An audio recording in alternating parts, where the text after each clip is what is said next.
হঠাৎ ঝাঁকে ঝাঁকে ইলিশের দেখা মিলেছে। ইলিশের বাড়িখ্যাত চাঁদপুরের মেঘনা পদ্মায় চট্টগ্রাম বিভাগীয় মৎস্য অধিদপ্তরের ডাইরেক্টর মোহাম্মদ আনোয়ার হোসেনের নেতৃত্বে বিশেষ এক কম্বিং অপারেশন পরিচালনা করা হয়।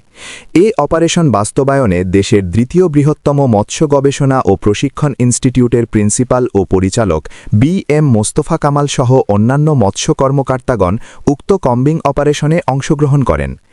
ইলিশ সম্পদ নিয়ে দেশ ও জাতিবি আশা ও প্রত্যাশার বিষয়ে যা জানালেন প্রিন্সিপাল মোস্তফা কামাল। দেখছেন বিডিসিএন 24-এর একটি প্রতিবেদন। আসলে এখানে উৎপাদনের আগে একটি কথা আমি বলতে চাই, সেটা হলো উৎপাদন এবং আহরণ দুটা কিন্তু ভিন্ন জিনিস। আমাদের নদীতে উৎপাদন হওয়ার পরেও যদি আমরা সঠিকভাবে আহরণ করতে না পারি, তাহলে আমাদের টোটাল উৎপাদনটা মনে হবে যে কমে গেছে। অ্যাকচুয়ালি আমাদের বাংলাদেশে গত কয়েক বছরের ধারাবাহিকতায় দেখা যাচ্ছে যে ইলিশের উৎপাদন আসলে কমেনি। তবে কখনো কখনো আমাদের কাঙ্ক্ষিত পরিমাণ ইলিশ আমরা নদীতে পাই না। এই কারণেই মনে হয় যে হয়তো ইলিশ কমে গেছে। আজকে আমরা চট্টগ্রামের মৎস্য অধিদপ্তরের যিনি পরিচালক আছেন, তার সাথে আমরা চাঁদপুরের টিম একটি কম্বিং অপারেশনে যাই। সেখানে যে আমরা সরেজমিনে যেই বিষয়টি দেখতে পাই, তা হলো আমাদের এই পদ্মা নদীতে প্রচুর পরিমাণে জাটকা এবং বড় ইলিশ দেখা যাচ্ছে, যা না দেখলে বিশ্বাস করা যাবে না। সুতরাং এ থেকে বোঝা যায় আসলে আমাদের উৎপাদন কোনো অংশেই কমেনি, তবে আহরণটা কমে গেছে। আরেকটি বিষয় এখানে আমি আপনাদেরকে স্পষ্ট করতে চাই, সেটি হলো আমাদের নদীর মাছের যে বা পরিমাণটা এটা ছোট, যার কারণে সংখ্যায় অনেক বেশি হলেও এর ওয়েটটা কম হয় বলে মনে হচ্ছে। সেই কারণে হয়তো সংখ্যা আমার কমেনি, কিন্তু ছোট মাছের কারণে হয়তো ওজনটা কমে গেছে। তবে আমরা দিনের শেষে যেটি দেখতে পাবো, সেটা হলো টোটাল উৎপাদন আমাদের বা আহরণ আমাদের কাঙ্ক্ষিত লক্ষ্যে পৌঁছবে। এটা অনেক সময় মনে হয় যখন বাজারে আমরা দেখি যে কাঙ্ক্ষিত মাছ পাওয়া যায় না, মাছের দাম অনেক বেশি, তখন আমাদের ভিতর একটি আতঙ্ক হোক, অনুরাগ হোক, একটা কাজ করে যে মাছ পাওয়া যাচ্ছে না, মাছ পাওয়া যাচ্ছে না। কিন্তু আপনি এই গত কয়েকদিনে আপনি যদি আমাদের প্রত্যেকটি বাজারে যান এবং আমাদের যে শহরগুলির অলিগলি আছে আপনি যান, দেখবেন যে প্রচুর পরিমাণে ইলিশ কিন্তু এখন পাওয়া যায়। এর পিছনে কারণ হলো ইলিশ মাছটা আমরা যেগুলি ধরা পড়ে আমাদের কাছে, সেগুলোর একটি ম্যাশ সাইজ আছে জালের। এখন আমাদের জেলেরা যেই জালটি ব্যবহার করে সেটি বলে দেয়া আছে ৬.৫ সেন্টিমিটারের ফাঁস হতে হবে।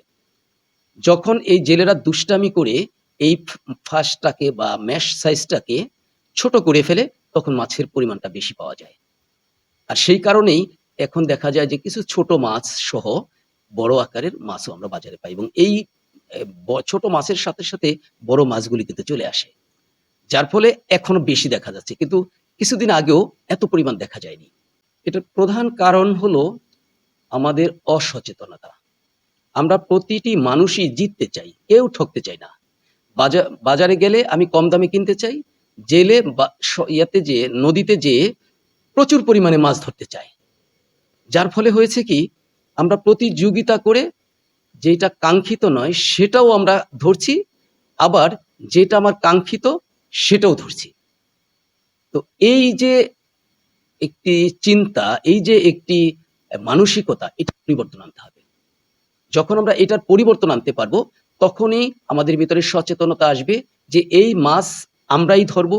জেলে ভাইদের মধ্যে এই সচেতনতা আসতে হবে যে এই মাছ আমরাই ধরবো, বড় হলে এই মাছ আমরাই ধরে বাজারে বিক্রি করব। আপনি হয়তো জানেন যে আমরা এ ব্যাপারে প্রায় ৫৬-৫৭টি কেস হয়েছিল। প্রত্যেকটি কেসেই বাংলাদেশ সরকার মৎস্য অধিদপ্তর তথা মৎস্য অধিদপ্তর সেই কেসগুলিতে জিতেছে এবং প্রত্যেকটিতে এই বিষয়গুলো নিয়ে কথা ছিল যে এই অবৈধ জাল বা কারেন্ট জাল অথবা ছোট ম্যাশ সাইজের জাল উৎপাদনও করা যাবে না, ব্যবহারও করা যাবে না। সে ব্যাপারে আমরা সচেতন আছি, কিন্তু বাস্তবতা হলো কিছু দুষ্ট প্রকৃতির লোক বিভিন্ন জায়গা থেকে কখনো কখনো কিছু অঘটন ঘটায়, যার ফলে এগুলি পত্রিকাতে আসে। না, আমরা তা মনে করি না। রাষ্ট্র সবসময় তাদের কাছে অনেক বড় এবং অনেক উঁচুতে, কিন্তু বাস্তবতা যেটি, যেমন আমি একটি উদাহরণ দিতে চাই আপনাকে। আমরা এক সময় অনেকগুলো কারখানা বন্ধ করে দিয়েছিলাম মুন্সিগঞ্জে। সেই সময়ে ওই সকল কারখানার মালিকরা ব্যাংকের লোন নিয়েছিল, সেই লোনের কিস্তি দেয়া বন্ধ করে দিল।